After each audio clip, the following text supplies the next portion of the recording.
Hello, Aubrey. Welcome to a politics episode. Yes, we're talking politics, but we're going to keep it interesting. We want to give you guys the tools to have a political conversation, right? Yes. There's an election in the US. This might come up. And if you are interested in politics, you want to be able to participate in that conversation. We're doing a 4-part series to give you the vocabulary, the chunks, and tips to be able to have these really interesting conversations. Yes. As of today, we're about 1 month out from the election. The election is always the first Tuesday in November. And so some people are saying this is going to be the most important election of at least the last 50 years. I don't know. It's a very important election. Let's say that. So we want to give you guys the tools to discuss it.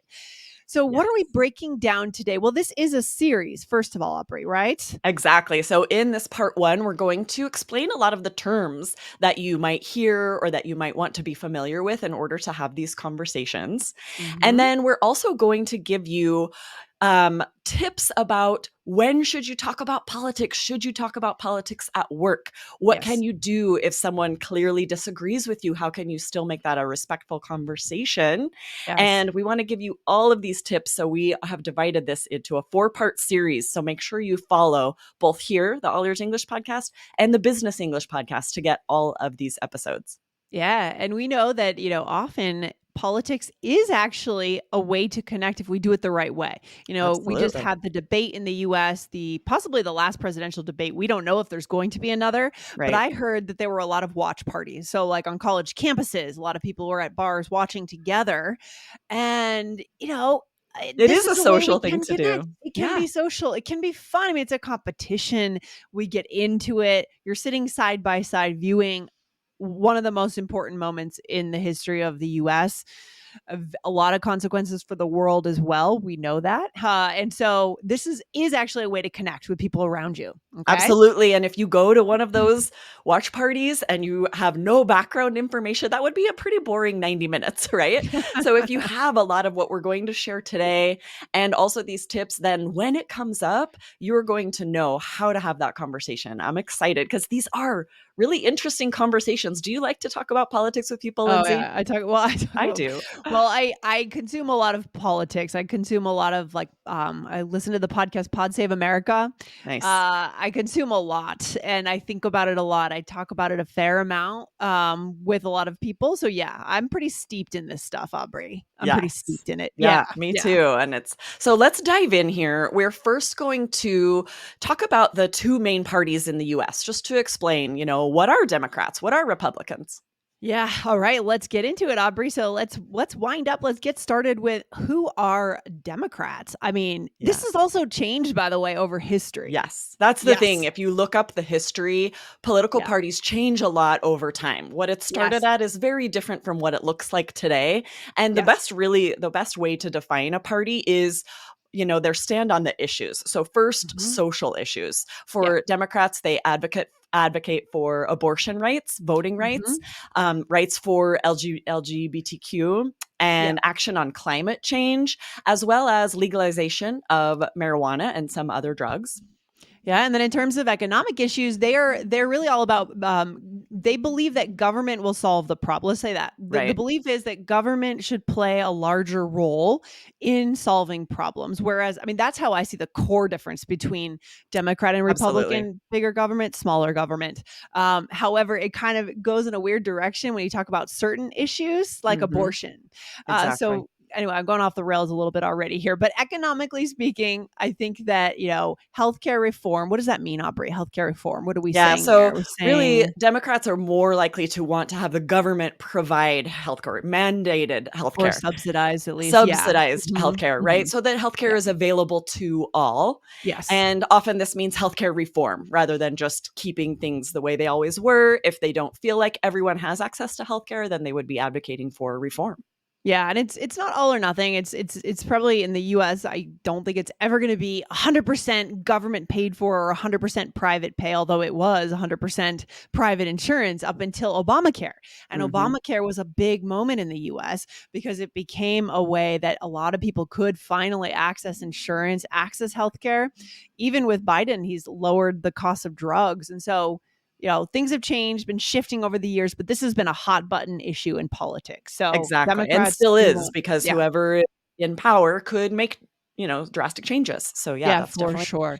And then So also childcare being yes, available, potentially government being involved in making childcare either mandated or subsidized, paid yeah. sick leave, paid maternity leave, these types of things, and also supporting unions.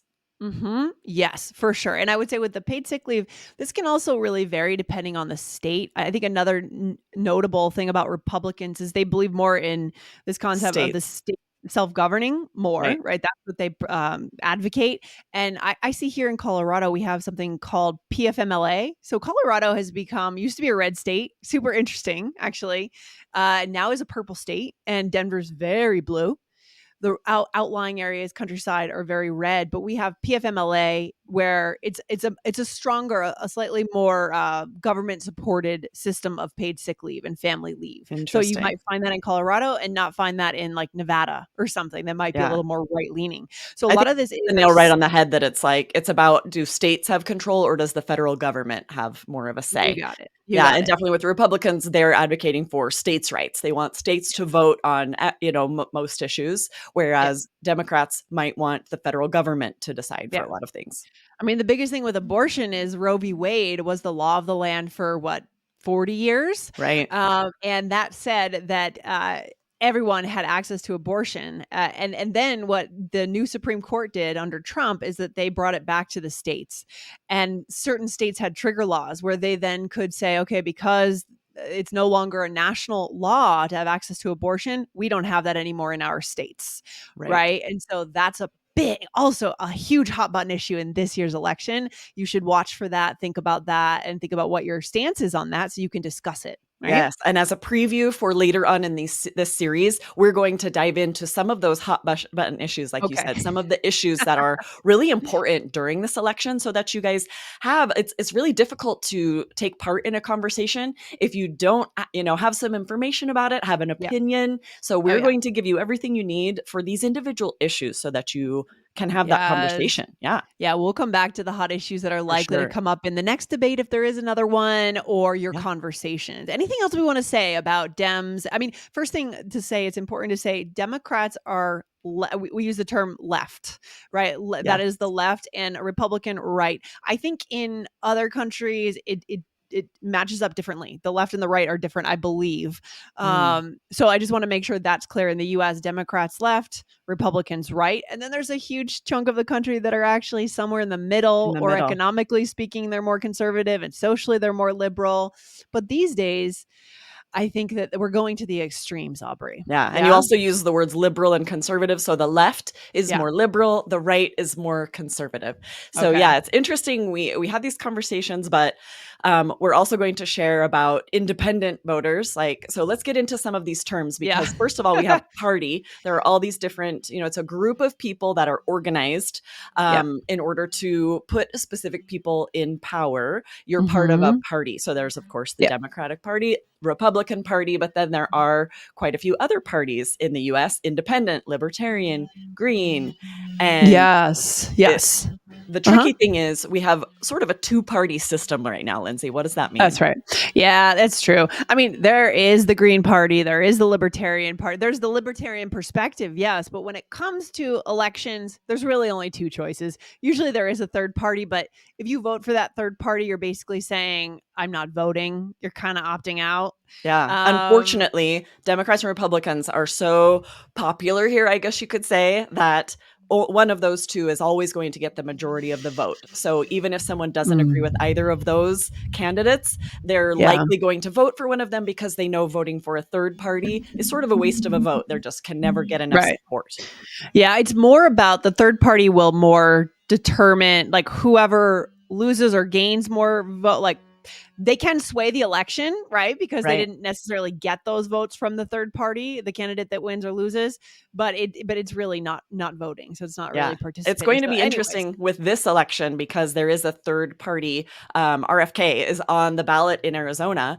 And so it's going to be mm, interesting to see if that's going to pull more Republican votes potentially. This happened right. with Ross Perot when it was Bush Oh versus yeah, I Clinton, remember and he Ross really Perot. pulled a lot of the Republican vote. And so it's Yes. interesting when that happens, it can really shift things. Yeah, sometimes they can have an outsized influence on the election. Right. All right, so we've got party, and then the other thing to talk about is the national conventions are basically a party for the party, Yes, right? exactly, right? We have these big events where there are speakers and music, and it's really Yeah. drumming up support and funding for the party. And that always happens in August or July, the summer before the fall election. And so it's all about, basically raising money, getting excited, talking about how are we going to win. That's the stance of the national conventions that happen. Okay. Good. Exactly. Yes. All right, and then we're going to go into actual voting, right? To be registered to vote, this means, signing up, providing your information. Anyone who wants to vote must register. And this, you have to provide certain documentation. You have to be 18. Yeah. And this changes state to state. In Arizona, you have to do it 30 days before the election, but it differs depending on a state's regulations. Interesting. Yeah. You have to register to vote 30 days before the election, Aubrey, Yes. in Arizona. Yeah. Yes, Hmm. exactly. Yeah. So a lot of 18-year-olds, if they don't realize this, or if they Oh my turn gosh. 18 right before an election, sometimes they're not able to vote if they aren't proactive and thinking Oh. about it ahead of time. Oh, yeah, and I could see that happening, right, with Yeah, teenagers. They all of a sudden, they realize the day of all their friends are going to the vote. They wanna vote, and they haven't registered. right.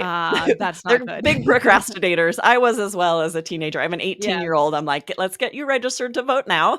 yeah. We got to get on this. Yeah, it's true. Anything else we wanna say before we take a quick break? We're really just laying down the kind of the fault lines here today, Exactly. Just Aubrey, all the terms right? you need The to know. We're going to terms. go into, ballots, mail in ballots. This is a big deal. What happens on election day? Yeah.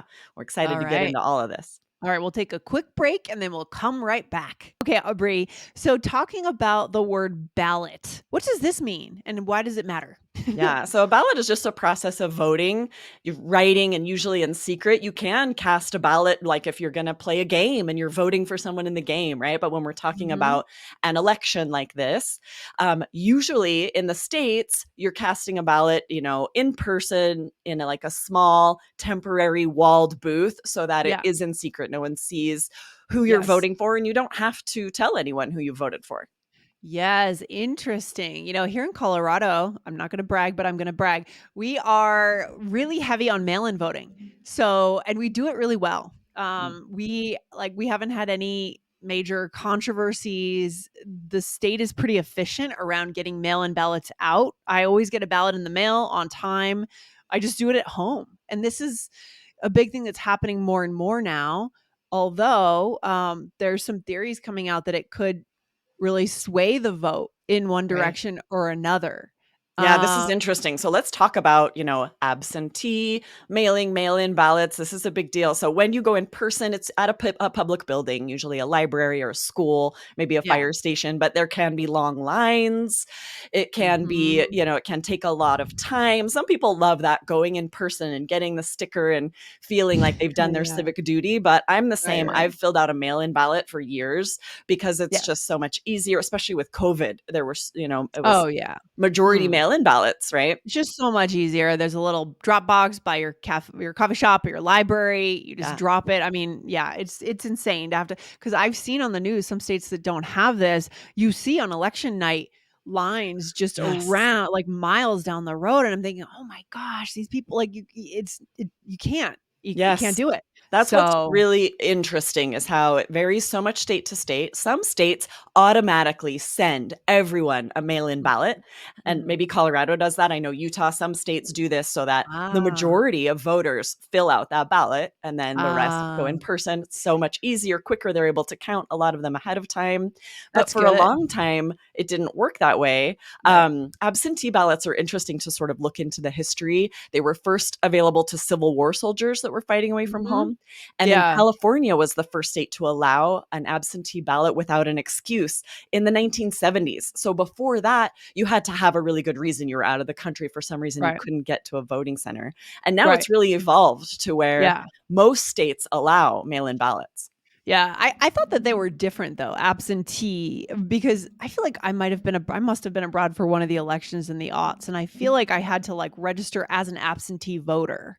I A think it little depends on the different state. from okay, Yeah, it's depends on really the state. interesting if you Mhm. look at, they'll say, I was researching this some, they're like, we'll share the difference between absentee ballots and mail-in ballots. And then it very much looks like they're the same. But I think state to Yeah. state, you might Okay. have to register differently. You might have Okay. to provide a reason for an absentee Mm, ballot. right. Whereas in most states, you can just get a mail-in ballot in advance and it's no different from your regular vote. Yeah, however, just and again, we're really going to try in this series not to express our political views too much here. We're not trying to sway anyone here, guys. We want to give you the building blocks to be able to speak about this. But one little anecdote here is I have heard that this may influence more mail-in voting could potentially influence the vote because especially because we have a woman on the ballot this year. We have Kamala Harris. The idea of women potentially maybe being pressured, from their husband saying, "Oh no, we don't, we vote Hmm. Republican."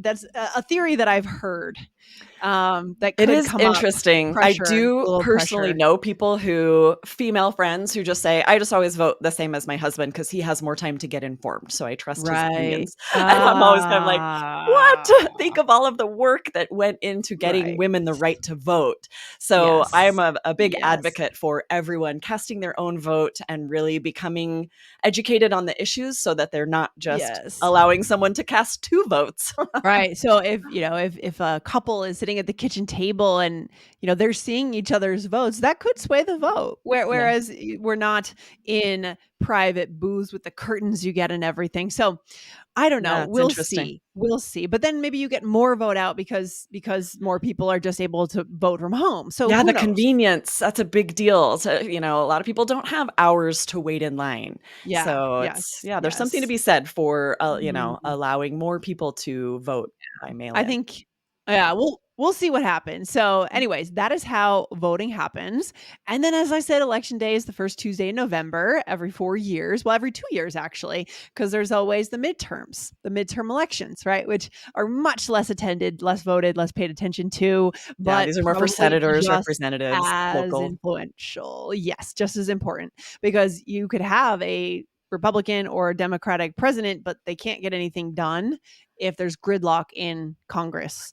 Right. Uh, This is how the politics work in the US. mhm, The president only has so much power. If the yeah. Senate or the House of Representatives has a majority from the other party, they're going to have a lot of time. They're going to have a difficult time agreeing on policy change.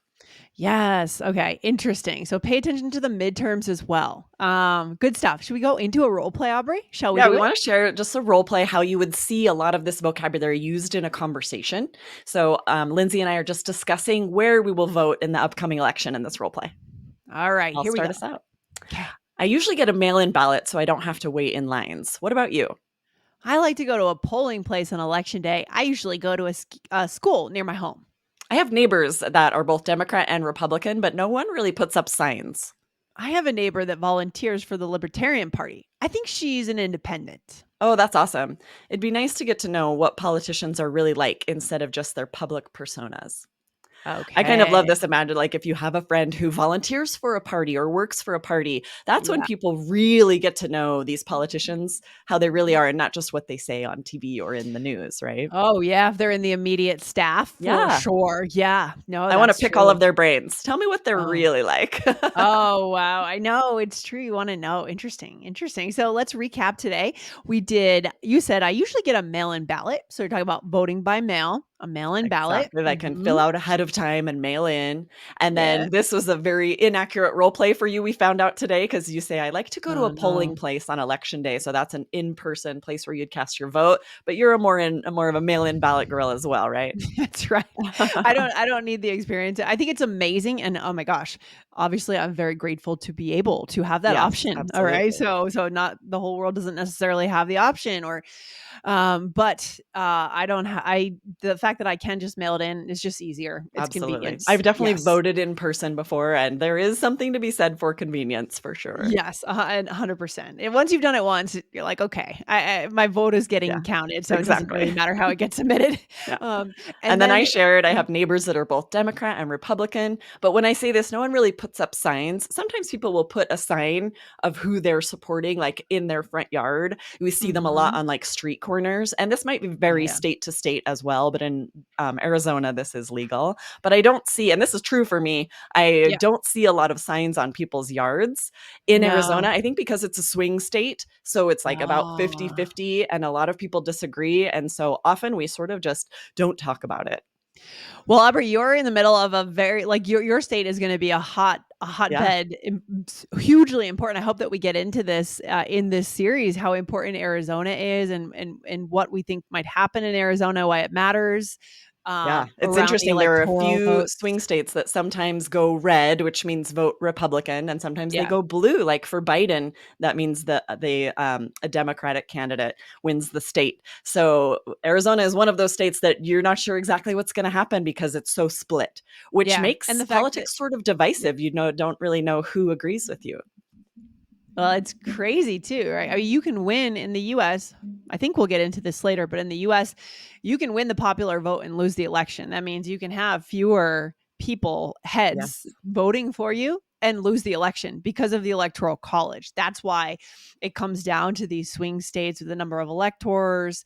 It's really exactly. the upper Midwest, Wisconsin, Pennsylvania. Are we going to get into this another day, Yeah, Aubrey? I I'm imagine sure, yes. and this has Okay. happened, right, where a state has a certain amount of votes regardless of the population, so Yeah. we can't count the popular vote, which means at the actual number of voters. Instead, each Mhm. state gets a certain amount of electoral votes, and that Yeah. determines who wins.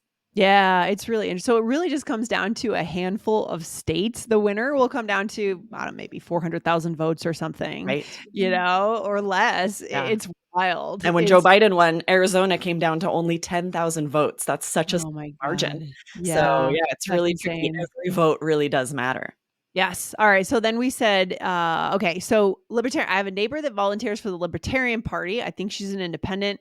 And I And we think I'm didn't not really sure if do we this we as, yeah, exactly, so you can be registered as a Republican, as a Democrat, or you can register independent, which means you're not affiliated with a specific party, and you yeah. usually vote more based on the candidate or the issues rather than just voting along party lines. Yeah, exactly. And the concept of libertarian is someone that really extremely doesn't believe in any government action or influence or clout, right? Is that how you see libertarian, Aubrey? Just Yes. very anti-government Yeah, we didn't to go an into all of extreme. these parties that, like we Yeah, said, would have a very difficult time, winning. Green is a lot more supporting, like, climate change, right, right, right. environment, but it's interesting. You guys could definitely spend some time finding out about all of the different parties in the United States. Yes, good stuff. So then, I guess you just said, I think she's an independent. Yeah, that was it at the end. Yes. Aubrey, what is our takeaway? Today we have just kind of put down the lines, the fault lines, tried to explain the parties, the sides, the basic vocabulary, but we're going to get into some of the meaty issues in this series for sure. I'm sure we'll talk Exactly. more about electors, maybe some controversies going on. There's just a lot here. Yes, right? Because you have to So, think about when you have a conversation about politics, yes, you need to have this foundation of the terms and sort of understanding how elections work in the US. But what really is going to make those conversations interesting is talking about the issues and sharing, yeah. what you believe about those issues. So we're definitely going to dive into that later in this series. Yeah, so the first thing to do right now, everyone, is hit the follow button so that you don't miss the other episodes. Are they all on All Ears English or are some No, of you them over definitely need on to follow Business okay. English as well, because one Yes. of the episodes will be there. We're going to share, should you talk about politics at work? And if so, how? Ah. How should you do it? Okay, so guys, Tricky. hit follow right here. Go over Open Business English from All Ears English. Hit follow over there. We'll see you in the next episode. I guess it's next week, right? We have Yes. a month. We have a month here. So No, the election's coming. We gotta get these in so you guys are ready for these conversations. this will be really fun. Guys, let us know if you have follow-up questions. And Aubrey, I'll see you next time. Awesome. See you next All time. Bye, right. guys. Bye-bye.